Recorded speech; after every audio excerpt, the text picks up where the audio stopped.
morning, everybody. It's Barnes Life, Georgia edition. Today's special day. Our oldest granddaughter has a field trip to the Booth Museum in Cartersville. And I think it's cowboy history and that kind of thing. So we're looking forward to it. Kylie's very excited, and we're going to head up there and beat them there. She has to ride the bus. We're on our way. Enjoy the video. Hey, everybody. Well, we made it up to Cartersville. This is the Booth Western Art Museum. It's a pretty cool looking place. We're waiting on the buses to get here. We beat them. We beat them here. We'll be videoing and seeing what they have.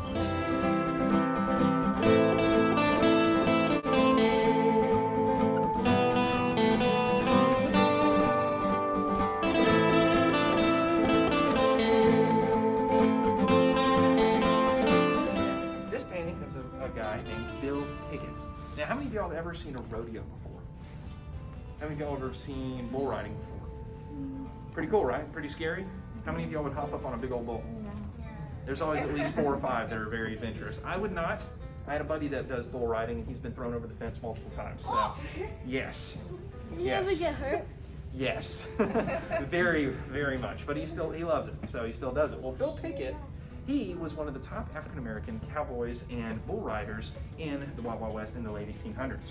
Now, Bill Pickett, his family started out as slaves, but then the Civil War ended, Emancipation Proclamation was declared, and so his family actually moved out west. And so Bill Pickett, he got a job as a cowboy really, really young. Well, not that much older than y'all, actually. And so he worked on a ranch for about 10, 15 years, but he got really, really good at performing a rodeo trick. Now, we talked about bull riding, but Bill Pickett, he didn't start out on the bull like you would normally do. Typically in a bull riding, you start out in a little pen, they drop you down onto the bull, and then they open the gate, and then there you go. Bill Pickett, he started his bull riding on horseback. And so they'd release the bull into the ring, bull's all mad. He'd ride out onto his horse, he'd ride his horse up next to the bull, jump off his horse onto the back of the bull, and he didn't stop there. He would lean around by the bull's head, bite its lip, twist his head, and bring the bull down with his bare hands. How many of y'all would want to try that? There's always at least 3. That is called bulldogging. He invented that rodeo move, and he actually was one of the very few, it was like maybe 5 or 6 that could imitate him, but he was the very best. He was a member of Wild Bill Pickett's Wild West show, which was the most famous Wild West show in the entire world. They performed all over the world, and so he went down as one of the best cowboys in history. Now, how many of y'all know what cowboys, cowgirls do? Y'all like barbecue? Love barbecue. How many of y'all like a cup of Earl Grey tea? A couple of them. Yeah, I'm a sweet tea kind of guy. How many of y'all like sweet tea? Yeah, there we go. That's how you leave them, y'all do. Now, during the Civil War, there was actually an issue of trying to maintain a diet of pork and tea, because do you think you can feed more people if you're in charge of an army? Do you think you can feed more soldiers with a pig or with a cow? Cow. A cow, because it's what? Bigger. It's bigger. And so both sides of the Civil War, they decided, you know what, it's a lot easier to just buy cows and feed our soldiers with beef. And so pork turned into beef. So everybody started eating beef, everybody liked beef. Now, and adults, you can answer this if you want to. Which do you think keeps you awake longer, tea or coffee? Coffee. Adults, do you agree? I'm my second cup in. So, exactly, coffee, because if you're standing watch late into the night, you want to make sure that you're pretty awake so you don't get snuck up on, right? So, have a cup of coffee. So people changed from eating pork and drinking tea to eating beef and drinking coffee. Now, this trend was maintained after the Civil War.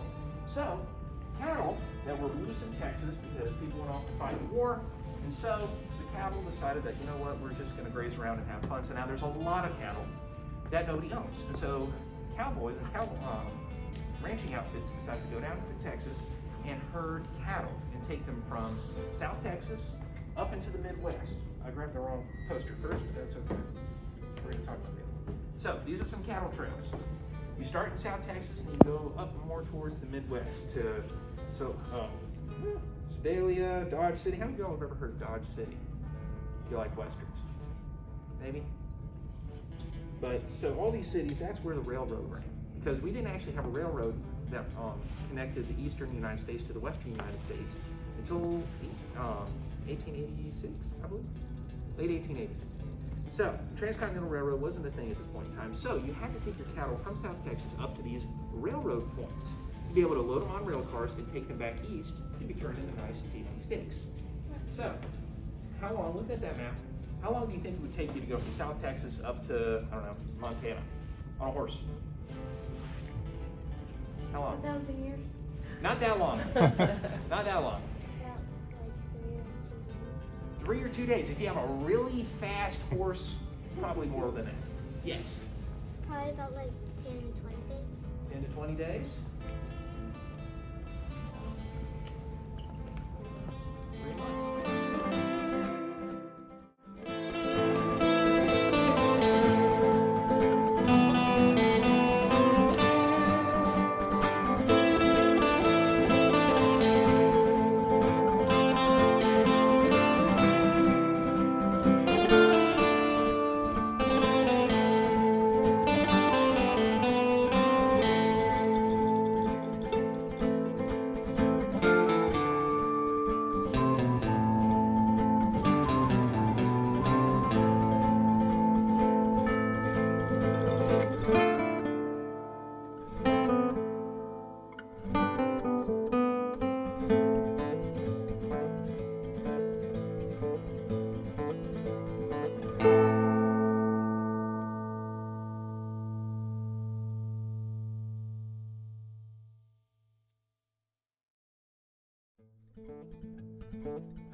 Giving away?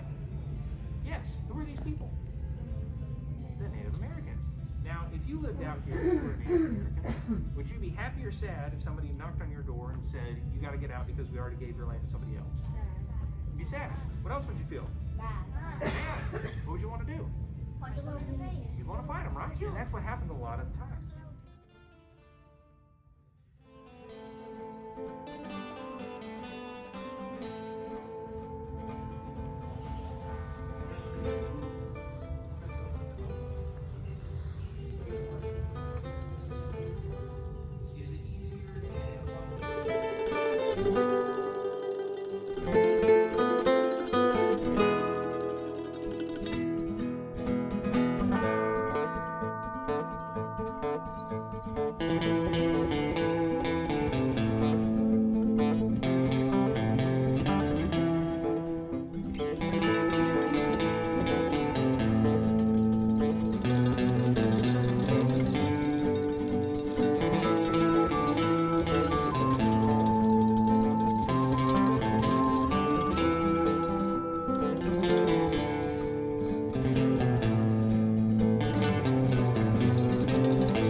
These are like the leaf springs right there.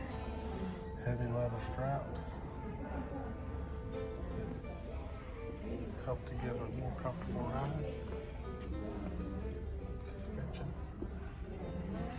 All this is leather.